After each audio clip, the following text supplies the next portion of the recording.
Hola, buenos días y bienvenidos a una nueva sesión de los Transfer Pricing Talks de Cuatro Casas. El objetivo de la sesión de hoy es abordar posibles criterios a aplicar con vistas al cierre de un año tan excepcional como este 2020. No cabe duda que los efectos de la pandemia han producido un impacto generalmente adverso en los resultados de los grupos empresariales y que este impacto ha sido muy desigual y ha supuesto un test de estrés para las políticas de precios de transferencia adoptadas por los distintos grupos multinacionales. Hoy queremos trasladarles algunas soluciones que hemos preparado para nuestros clientes para afrontar el cierre del 2020, que persiguen un doble objetivo. En primer lugar, evitar distorsiones que lleven a entidades de nuestros grupos a asumir pérdidas inapropiadas atendiendo a su perfil funcional. Y en segundo lugar, a tratar de mantener el nivel de riesgo fiscal lo más controlado posible en todas las jurisdicciones donde estemos operando. Este doble objetivo tiene además que conjugarse con la necesidad de adoptar soluciones que consideren la simetría del impacto del COVID por industria, jurisdicción y situaciones individuales particulares. Y no solo esto, las ayudas percibidas por las sociedades del grupo de los distintos estados en forma de ERTES o subsidios también deben de incorporarse a la ecuación. Porque todo esto es razonablemente complejo y requiere soluciones individualizadas, hemos preparado una breve presentación distinguiendo tres bloques. En primer lugar, Carolina del Campo abordará las cuestiones relacionadas con los posibles ajustes en las entidades del grupo que asumen perfiles funcionales de riesgo limitado. En segundo lugar, Jorge Guerrero analizará cómo ajustar las remuneraciones en las operaciones financieras.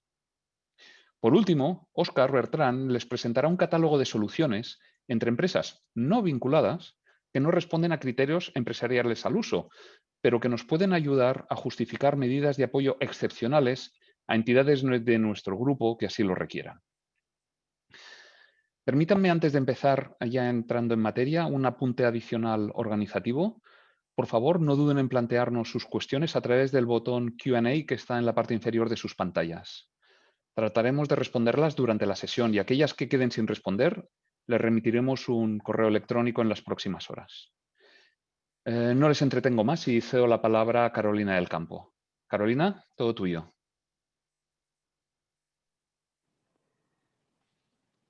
¿Qué tal? Buenos días.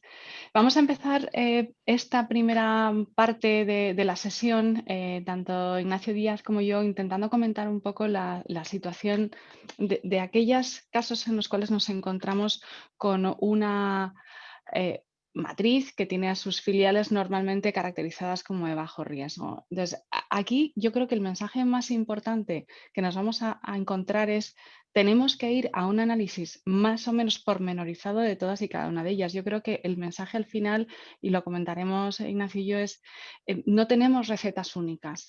Hay que ir mirando caso a caso, ver cuál es el origen de esos cambios. No sé si porque van a generar pérdidas o porque vamos a tener menos beneficios, pero cuál es el motivo que nos lleva a esta nueva situación. Nosotros hemos seleccionado aquí algunos elementos que creemos que hay que tener en cuenta. Por un lado, obviamente, mirar el impacto que pueda tener en las ventas. Oye, estamos hablando a lo mejor de distribuidores de bajo riesgo y, por tanto, las ventas se van a ver afectadas, pero va a ser igual en unos países que en otros. No puedo tener una receta única, con lo cual necesito mirarlo. También el impacto en los costes, lo comentaba yo hace un minuto. Muchas de nuestras filiales se van a poder haber acogido a un ERTE y, por tanto, tendrá impacto en una disminución de los costes. Se pueden haber acogido a renegociación de contratos de alquiler. Hay que revisar cuál es ese impacto, porque luego eso se va a ver reflejado directamente en el beneficio y ese beneficio puede haber mermado o incrementado, pero por distintos motivos. Entonces, yo creo que esa parte del análisis es fundamental. Lo mismo sucede con el tema temporal. No es lo mismo enero, donde estábamos funcionando prepandemia, que el mes de septiembre después de la apertura de todas las filiales o los negocios. Y luego, un apunte simplemente en relación con el motivo de las pérdidas. Podemos encontrarnos pérdidas basadas en mundo COVID, como hemos visto, pero también hay que mirar, oye, ¿qué contrato tenemos? ¿Cuáles eran realmente los riesgos que debería haber asumido la filial? Y, por tanto, distinguir entre las pérdidas que puedan estar generadas como consecuencia exclusivamente de COVID y pérdidas de la gestión diaria. Ahí esa separación y ese análisis es fundamental. Pasamos a un ejemplo, yo creo que podemos pasar a la siguiente, transparencia, que hemos intentado resolver por dar alguna receta, pero insisto que es muy importante que esto no sirve para todas las compañías, sino cada uno lo que tiene que tener es claros cuáles son los factores a analizar y tomar decisiones que sean coherentes en todas ellas. Entonces, aquí lo que hacíamos es distingamos, bueno, tres tipos de filiales. Nos podemos mirar, todas son de bajo riesgo, unas pueden ser distribuidoras, otras pueden ser fabricante. Y lo primero que deberíamos mirar es qué es lo que me va a permitir a mí, qué factor me va a permitir a mí saber si esa filial que yo tengo ha tenido un impacto COVID o no.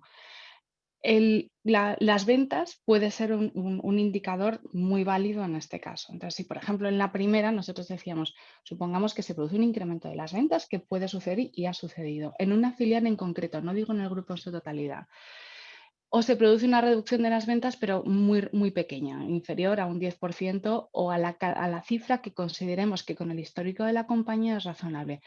¿Cuál sería la conclusión? Esta compañía no ha tenido impacto COVID. Puede haber tenido impacto de otras cosas, pero desde luego no impacto COVID. Si hacemos este análisis en las otras, pues nos podemos encontrar, por ejemplo, con una compañía en la filial 2, donde mis ventas sí que se han reducido en un porcentaje. Nosotros si fijábamos ahí 10-25, pero a lo mejor el grupo considera que una caída media es un 20-40, depende del grupo. Y eso sería lo que podríamos calificar como filiales de impacto medio. Y luego tendríamos aquellas que tengan una caída como la 3 superior a este porcentaje y ahí sí que tenemos un impacto de COVID muy potente. Una vez que hemos hecho esta clasificación de las filiales en función del impacto o no, lo que habría que mirar es ya no las ventas, sino seguramente entrar en el beneficio. Y tanto el análisis de ventas como beneficio, me paro un segundo aquí, la duda es, ¿lo tomo a nivel anual o a nivel mensual? Yo creo que en un año como este, donde por lo menos en España hemos tenido 3 meses donde la actividad de enero a mediados de marzo fue muy buena, seguramente los beneficios que se reflejaban eran muy parecidos a los que podíamos tener en los años anteriores, con lo cual deberíamos mirarlo por un lado. Luego teníamos años de cierre, meses de cierre completo y luego teníamos meses de apertura rara porque teníamos a lo mejor aforos limitados o teníamos menos personal contratado. Hay que mirarlo, yo creo que es mucho más razonable hacerlo individualizadamente o mensual o por lo menos con carácter periódico. Y ya un poco por resumir, al final dices, en la filial 1, la conclusión es, como estoy igual que estaba, no vemos una justificación para cambiar la política que veníamos aplicando. Con lo cual ahí entraría dentro del análisis habitual que yo he venido haciendo en los años anteriores. En la filial 2, si lo que tengo son unas pérdidas, un mes concreto en que tengo unas pérdidas, o sea, un beneficio negativo, la duda es, ¿qué hago? ¿Llego a compensar costes o me voy al cuartil inferior? Bueno, pues ahí hay que tomar una decisión. Es cierto que si estamos en una compañía con un impacto medio, sería razonable decir, bueno, vamos a situarnos a compensarla hasta el cuartil inferior. Pero en el resto de los casos, si hay un beneficio, lo debería tratar más o menos parecido a como lo he venido tratando en el futuro, en el pasado. Y finalmente la última, es cierto que el matiz aquí es que las pérdidas son más grandes. Con lo cual, si hay pérdidas, quizá la decisión está entre compensación pura o llevarlo sencillamente al 0%, pero no buscar el cuartil inferior que parece que es el que estaríamos apuntando en la filial 2. Esto, y con aquí lo dejo, sería un poco el resumen de una posible sistemática.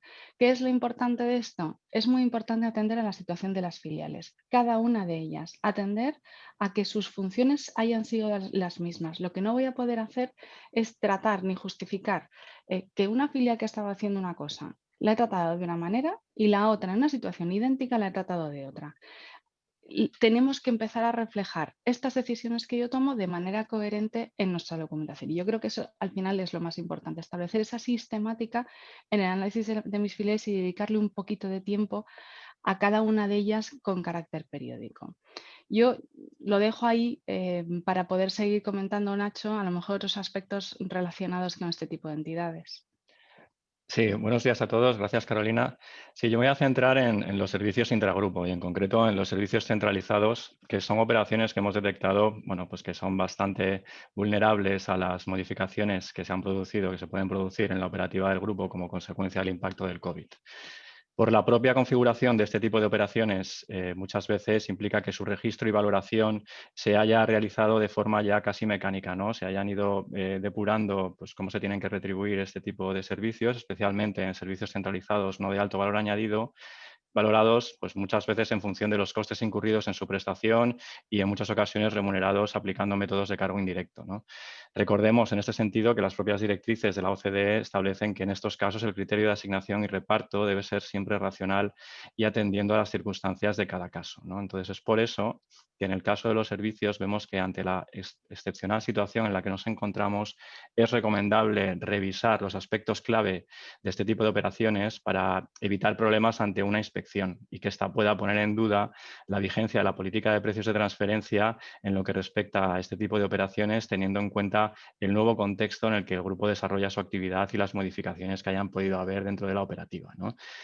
Bueno, pues siguiendo las propias directrices de la OCDE, en líneas generales consideramos que hay 4 aspectos clave a revisar antes del cierre para determinar si es necesario realizar ajustes o no a estas operaciones. El primero de los factores a tener en cuenta es la realidad del servicio prestado. Revisar la vigencia del análisis funcional de los intervinientes en esta operación para establecer si sigue vigente la relación entre la actividad y resultados y el servicio en cuestión, ¿no? Es volver a hacer el test de beneficio, pero atendiendo a las circunstancias actuales, que no tienen por qué ser las mismas que las que estaban reflejadas en la política de precios de transferencia del grupo, ¿no?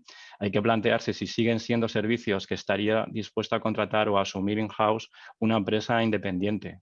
Por ejemplo, pensemos en casos en los que por la propia pandemia pues la cadena de suministro de un grupo se ha visto muy afectada y antes estos servicios de gestión de la misma que estaban centralizados, pues ahora por necesidades pues ha podido ver que algunas filiales hayan tenido que acudir a proveedores locales y hayan tenido que asumir ellas pues este tipo de servicios. ¿Tiene sentido entonces recibir en la misma medida este tipo de servicios?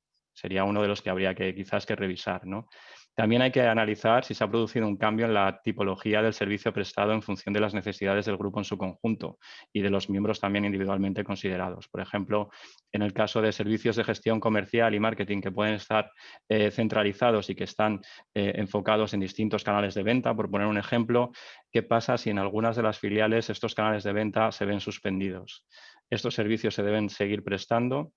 También va a depender de cómo haya reaccionado el propio departamento, ¿no? En un entorno tan disruptivo como este, pues seguramente el propio departamento haya buscado canales de venta adicionales, esté buscando otras fórmulas y aunque estas no produzcan un impacto o no tengan un efecto o un resultado a corto plazo en las filiales, pues quizás sí es algo que tengan que es un servicio pues que tiene sentido por el resultado que pueda tener y el beneficio a medio o largo plazo. Las remuneraciones de los servicios, la revisión de la misma es otro de los aspectos que hay que mirar. Lo ideal sería ir a un cargo directo, ¿no? De destinatario efectivo, pero esto muchas veces es complicado y bueno, pues muy difícil de aplicar. Por lo tanto, hay que ir a cargos indirectos. Y en ese aspecto, en este punto, hay que ver si las claves de reparto que contenía la política de precios pre-COVID sigue estando vigente o aportan algunos resultados al final que no son coherentes y razonables. De ser así, habría que plantearse modificarlos o introducir factores de corrección en la línea que ha apuntado Carolina en su intervención, ¿vale? Por último, está la posibilidad de reducir temporalmente los márgenes aplicados o flexibilizar las condiciones de pago, ¿sabes? Atendiendo a cláusulas de fuerza mayor o incluso de mutuo acuerdo, siguiendo un poco la doctrina Rebus sic stantibus. Todo esto está previsto en las directrices y en casos concretos y siempre siguiendo el principio de libre competencia, pues podría ser viable, ¿vale? En cualquier caso, lo importante, y ya con esto termino, es cualquier modificación que se produzca y cualquier alteración que haya en la política es documentarlo bien para que quede sólido estos cambios, queden perfectamente justificados y en caso de los servicios también plantearse la revisión de los contratos para adaptarlo a la nueva realidad. Gracias. Mira, al final es que esto requiere tan análisis tan pormenorizado, porque claro, fijaros que cuando analizamos el EBIT, Jorge Duca nos preguntaba qué pasa con si hay un impacto de unos extraordinarios. Pues habrá que tenerlo en cuenta, claro que sí. Seguramente habrá que excluir ese impacto extraordinarios de este análisis. Y cuando hablamos de extraordinarios, Carolina apuntaba al impacto, digamos, positivo fruto de ayudas de Estado o de renegociaciones de contratos. Hombre, en un escenario como el de la filial 3, llevar a cero el resultado, aunque haya muchísimas pérdidas, cuando ha recibido ayudas del Estado, yo creo que quizá es un punto exagerado, ¿no? Al menos habría que respetar que aquellas cantidades que ha recibido de ese Estado no se trasladen en forma de menores pérdidas a otra jurisdicción. Eso debería de permanecer en el ámbito de esa filial 3 como el remanente de resultado positivo, ¿no? No digo la parte de renegociación con un tercero, la parte de renegociación de alquileres, pero creo que la parte de ayudas por parte del Estado sí habría que considerarlas. Por otro lado, no nos olvidemos que todas estas cuestiones al final se resuelven con ajustes de final de año y ahí habrá que tener en cuenta pues, el impacto en la deducibilidad en aquel que haga el pago o cómo hay que tratar esto en quien reciba esa ayuda, ¿no? Ese suplemento adicional, ese ajuste de final de año, por su impacto en imposición indirecta o incluso a nivel de aduanas. Entonces, cada caso requiere un análisis detallado. Oye, muchas gracias. Ya empezamos a alargarnos, ¿no? Como suele ser habitual, bloque 1 y ya vamos un poco sobrepasados. Así que sin más, pasamos a Jorge para que nos apunte sobre el segundo de los aspectos que queríamos tratar, el de las operaciones financieras, y Regina y Pablo que también le complementan. Perfecto, muchas gracias, Joan. Bueno, oye, como sabéis, uno de los términos que vamos aprendiendo con la pandemia, vamos introduciendo nuevas palabras en nuestro lenguaje, uno de ellos es el de proteger la caja, ¿no? Indudablemente, la situación de pandemia ha generado en los grupos empresariales una situación de tesorería importante, en muchos casos derivada de las restricciones a la posibilidad de llevar a cabo sus negocios, ¿no? Esta situación, ¿en qué ha derivado? Pues básicamente en dos tipos de situaciones. Un incremento de las necesidades de financiación, y aquí puede haberse recurrido a financiación externa o a financiación intragrupo, y luego otro tipo de medidas que hemos visto en muchos casos, como es la renegociación de pagos. Y esta renegociación puede alcanzar tanto a lo que es propiamente deuda financiera como a la deuda no financiera. Y atención a esta parte porque normalmente le damos un tratamiento, pues bueno, oye, no como una deuda, sino como propiamente el circulante, y en función de los plazos esto vamos a tener que reanalizarlo. Pues bien, en esta situación, ¿qué es lo que tenemos que plantearnos desde el punto de vista de precios de transferencia, ¿no? ¿Y en qué medida tenemos que repensar la política de precios de transferencia? Pues bien, la primera respuesta, por evidente, no deja de ser la más importante, ¿no? Como decía Nacho en el bloque anterior, lo más importante es documentar los criterios aplicados. Y documentar quiere decir dos cosas. Documentar quiere decir que si se hace una renegociación de las deudas existentes, la misma tiene que quedar en un acuerdo entre las compañías del grupo, y documentar quiere decir que para los nuevos préstamos o para las condiciones de los préstamos que se vayan acordando o refinanciando, tiene que quedar también trabajado el ajuste de las condiciones a lo que hubieran acordado partes independientes en condiciones de mercado, ¿vale? Cuando hablamos de préstamos, y lo vemos ahora en la siguiente slide, el primer punto que nos viene a la cabeza es el tipo de interés. Debemos revisar la política de tipos de interés atendiendo a la nueva situación. Pues bueno, esto que están viendo en la pantalla es la estadística de tipos que publica el Banco Central Europeo. Esto está afectando únicamente, estamos hablando aquí de la zona euro, y como vemos en la parte final de la tabla, los tipos de interés se han mantenido prácticamente planos, estables a lo largo de todo el año. Dentro de la cantidad de cosas que hemos visto cambiar a lo largo de este ejercicio, el tipo de interés no es una de ellas. Pues en cuanto a tipo de interés de entrada, y como decimos siempre, pues ya falta un análisis más detallado de la situación particular de cada una de las entidades, en principio el tipo de interés no va a ser el caballo de batalla. Ojo, que esto no nos va a afectar de manera igual en todos los países. Como decía, eso era zona euro. inversiones, préstamos a sociedades filiales ubicadas en países donde ha habido una situación financiera menos estable, ahí sí que podemos vernos en la necesidad de revisar las políticas de tipo de interés. Pues bien, ¿qué cuestiones tenemos que analizar ahora en el ámbito de las operaciones financieras antes de que acabe el 2020? Aparte de documentar, creemos que hay que analizar dos tipos de cuestiones en función de si el endeudamiento que tendemos a tener es externo, procede de entidades financieras independientes, o si es deuda interna, procede de otras entidades del grupo. Pues bien, situándonos en el primer caso, un grupo que habitualmente se financia con deuda externa o que, debido a la situación del COVID, ha accedido a una deuda bancaria, por ejemplo, los créditos con garantía del ICO. Pues bien, aquí lo que nos tenemos que plantear es cómo interactúa esta deuda nueva con las condiciones que teníamos en la deuda previa con entidades vinculadas, ¿vale? Y lo que nos tenemos que preguntar es si las condiciones que teníamos planteadas siguen siendo razonables en términos de tipo de interés, de plazo de pago y de capacidad de repago, ¿no? Sobre todo atendiendo a los posibles covenants o condicionantes que tengan estas nuevas deudas.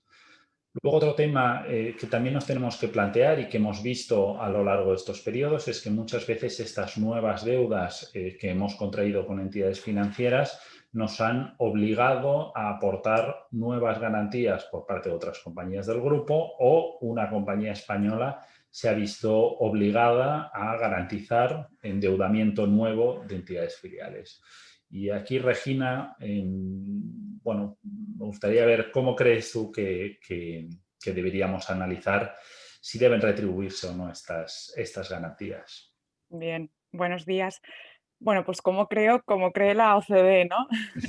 en su última guía de operaciones financieras que publicó en febrero del 2020, al respecto sobre la remuneración o no de las garantías, pues nos ha dado un poco de pautas ya más concretas, ¿no? Y para resumirlo, ya que el webinar pues va corriendo su tiempo, hay que analizar en estos casos 3 cuestiones para ver si esas garantías han de ser objeto o no de remuneración.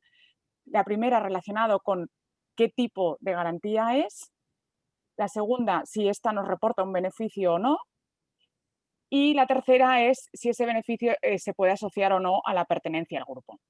Con respecto a la primera, ¿qué tipo de garantía? Habrá que analizar los hechos y circunstancias concretos, ¿no? de esta operación, pero sí que la OCDE considera que cuando estamos ante garantías explícitas, estas pueden ser objeto de remuneración. Y no tanto cuando estamos en garantías implícitas. Garantías explícitas, ¿a qué nos referimos? Aquellos contratos jurídicos que vinculan a ambas partes. En cambio, una garantía implícita sería el típico caso de respaldo crediticio mediante una comfort letter. Por tanto, en garantías explícitas habrá que ver si tenemos que remunerarlo o no. El segundo elemento, como os decía, es tenemos que analizar si realmente esa garantía reporta al deudor un beneficio económico. Y este beneficio económico se puede conseguir por 2 elementos, a su vez. Si, gracias a la garantía, el deudor ha obtenido una rebaja en su tipo de interés, o bien, gracias a la garantía, ha podido endeudarse con más cantidad, más principal de la deuda. Cuando tiene esta ventaja económica, es posible que esa garantía explícita sea susceptible de remunerarse entre partes vinculadas. Y el tercer elemento, como os decía, cuando hemos identificado que sí que existe esta ventaja económica, este beneficio para el deudor, hay que ver si es atribuible o no al apoyo implícito de la pertenencia del grupo. Para eso, habrá que preguntarse si existe una clara interdependencia de la entidad deudora con el grupo. Una interdependencia a nivel legal, a nivel financiero, a nivel operacional. Porque si realmente existe, es muy probable que esta ventaja económica derive de la propia pertenencia al grupo. Es decir, las empresas del grupo no quieren dejar a una situación de insolvencia a esa filial y le ayudan implícitamente. Esto realmente lo vemos claro cuando hacemos ajustes y vemos que ha habido una mejora en el riesgo crediticio de la entidad filial, ¿no? si esa mejora realmente se le puede atribuir toda a conseguir la calificación crediticia del grupo, es muy probable que esa garantía no sea susceptible de remuneración porque es atribuible a este apoyo que comentábamos. Podemos encontrarnos que este apoyo sea, que esta ventaja sea atribuible completamente al grupo o parcialmente, con lo cual hay que analizarlo. Así que la pregunta, Jorge, de si se ha de remunerar o no, pues dependerá de, primero, el tipo de garantía y, segundo, si obtenemos esa ventaja y si es atribuible o no a la pertenencia al grupo. Muchas gracias, Regina. Sin duda, esta es una de las cuestiones que hay que analizar. Nos quedan 15 días, no tenemos demasiado margen, pero indudablemente hay que, en fin, nos tienen que encontrar con los deberes hechos. El segundo de los puntos que hemos visto en estas últimas semanas, ¿no? con el análisis del cierre, es un incremento importante de la deuda interna dentro de los grupos empresariales, ¿no? Y en algunos casos lo que hemos visto, por ejemplo, pues son cuentas asociadas a un sistema de cash pooling que se han ido estirando, llegando a situaciones que, bueno, no parecen razonables o no parece que estuvieran previstas cuando se definió un modelo de centralización de tesorería. Entonces, bueno, aquí Pablo nos va a comentar un poco, oye, ¿cómo tenemos que enfocar esta clase de cuestiones, ¿no? Hay que reevaluar estas condiciones. ¿Qué crees que tenemos que hacer? Bueno, lo más importante es analizar la capacidad de repago, ¿no? La pregunta que nos tenemos que hacer siempre antes del COVID y en la época COVID es, oye, ¿un tercero independiente conseguiría apalancarse lo mismo que me he apalancado yo? ¿Sí o no? ¿No? Y ahora la pregunta es, oye, ¿cómo sé si yo voy a poder, me puedo apalancar a este nivel, ¿no? Pues lo que solemos hacer nosotros son análisis de flujos de caja, ¿no? Para ver si la sociedad española, pues en este caso, puede servir la deuda o no puede servir la deuda. Si la respuesta en este caso es negativa, tenemos que ver si cambiando la deuda de corto a largo, pues podríamos servir la deuda, ¿no? Y poder llegar a pagar esta deuda.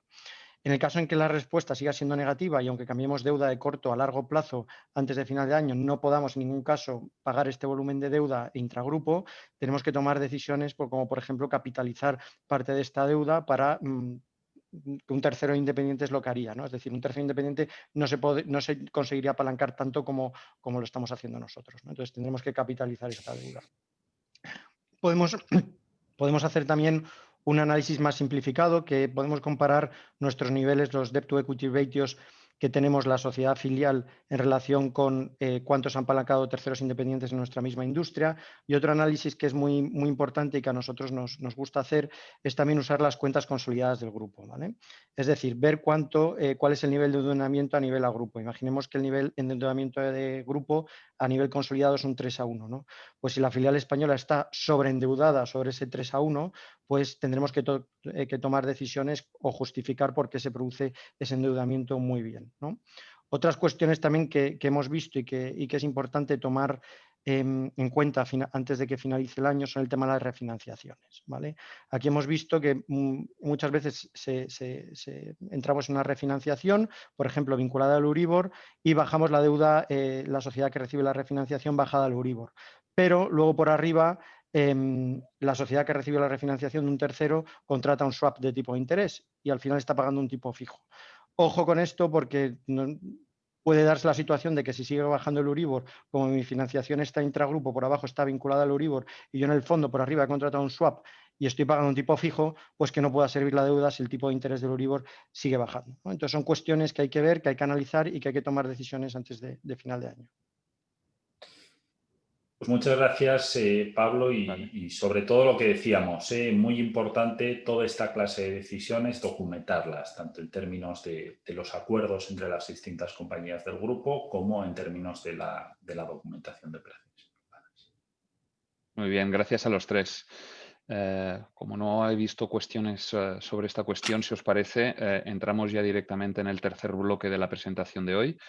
Óscar, que como os decía, nos va a apuntar cuestiones que un poco trascienden del ámbito estricto de los precios de transferencia, pero que son comparables de mercado, que nos resultarán seguramente muy útiles de cara a determinadas operaciones de final de año. Óscar, todo tuyo. Perfecto, gracias, Joan. Buenos días a todos. Bueno, yo creo que ha quedado bien claro con las anteriores exponencias que estamos en tiempo de descuento. Quedan 15 días del 2020, gracias a Dios. Y depende en qué empresa estemos, pues quedan entre 7 y 9 días laborables. Por supuesto, en un mundo agitado es importante que no confundamos churras con merinas, porque nos haremos daño o peor aún, nos harán daño. Actualmente el mundo económico está bastante patas arriba y según el sector aún más.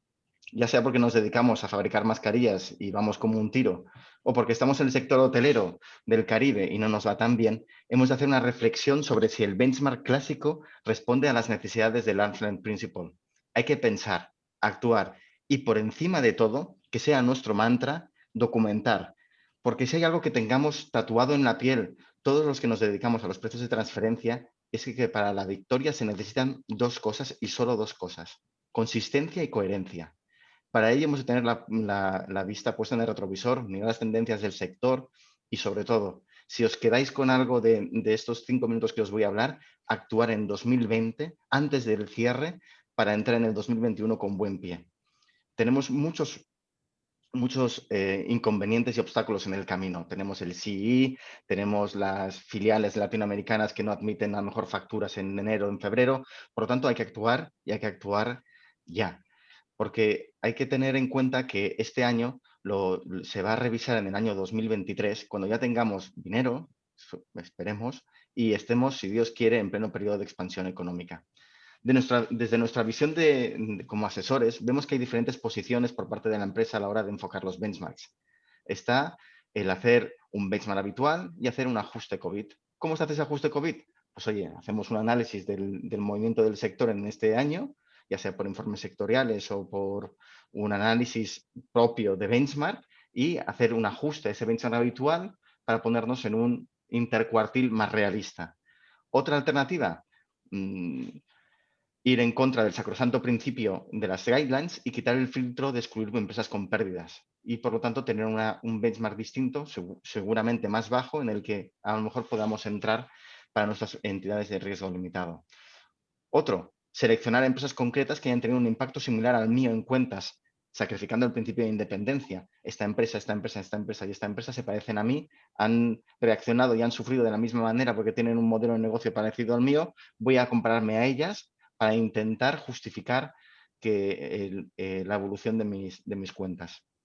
Aislar las pérdidas o, como hemos visto, los beneficios COVID. Por ejemplo, subocupación de la fábrica, el coste de las medidas de seguridad adicionales, el apoyo a proveedores, el coste de los meses de cierre, extraerlo de la cuenta de explotación y poner el resto de la cuenta de explotación a intercuartil. Y esa pérdida que queda en el aire, vemos qué hacemos, si la repartimos, si la quedamos, si la asignamos a la filial. Otra alternativa, asignar pérdidas concretas según salga de los contratos.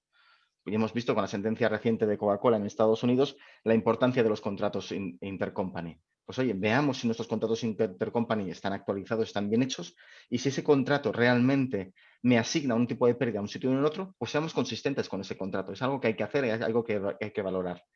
Otra alternativa un poquito más esotérica, hacer una explicación macroeconómica de altos vuelos y explicar por qué la pérdida de determinada región o determinado filial o determinado emprendedor es razonable, sin entrar en benchmarks, no poner ni un solo benchmark en la documentación ni en nuestro proceso de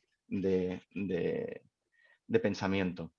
Otra alternativa, poner a todas las entidades del grupo a TNMM, incluso al emprendedor. Todo es un pequeño margen sobre ventas, sobre tal. Y el resto, el beneficio, o seguramente según qué sector tengamos, pérdida residual, pues hacer una alocación, coger el beneficio de la pérdida excedente y repartirlo con una clave de reparto.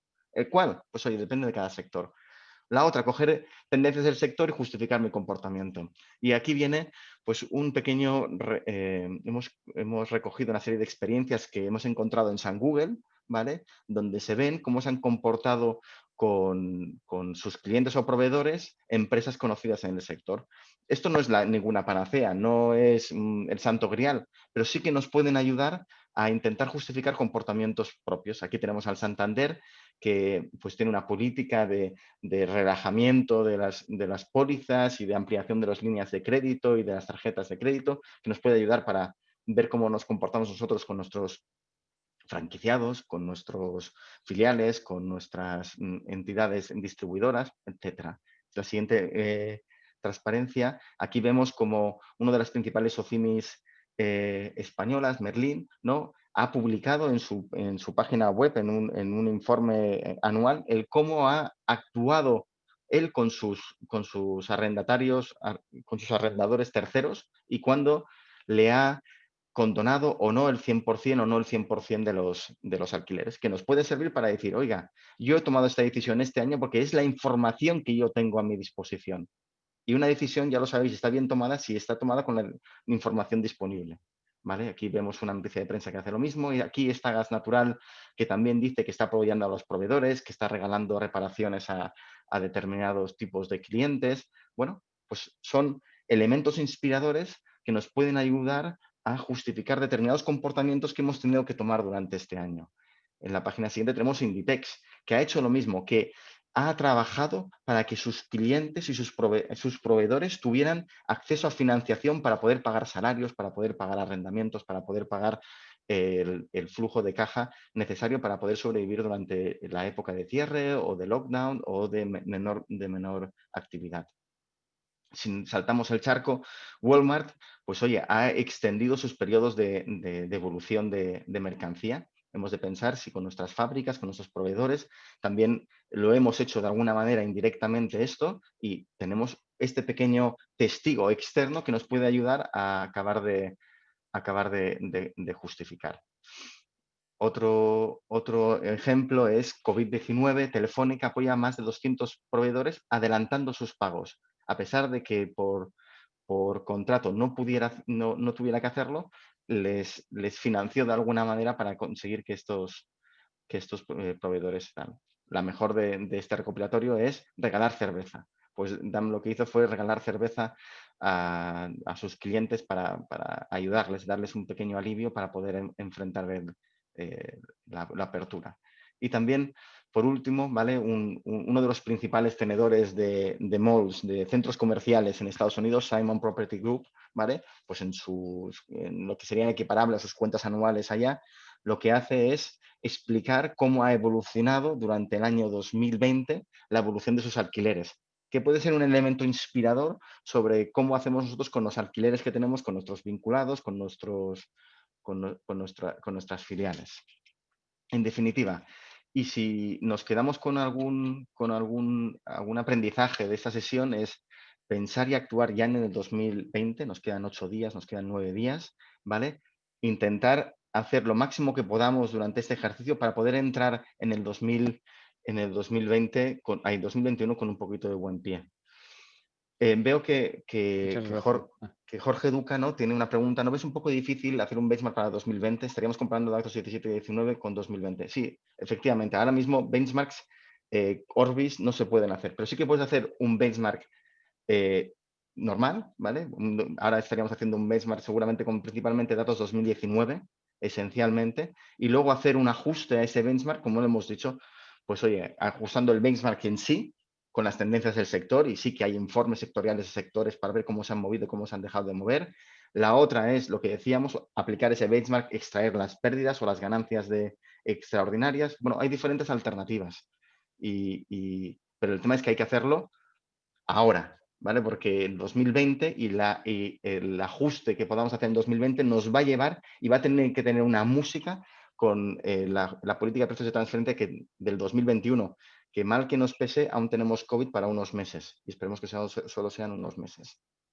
Gracias, Óscar. La verdad es que a mí me parece que esto es una parte fundamental a la hora de documentar este año, tener en cuenta estos acuerdos entre terceros. Al final, en el mundo empresarial nadie regala nada, pero no hay duda de que una compañía que se dedique a la distribución tendrá que dar el apoyo necesario a sus filiales que operan en distintos países si quiere en el 2022 volver a ganar dinero.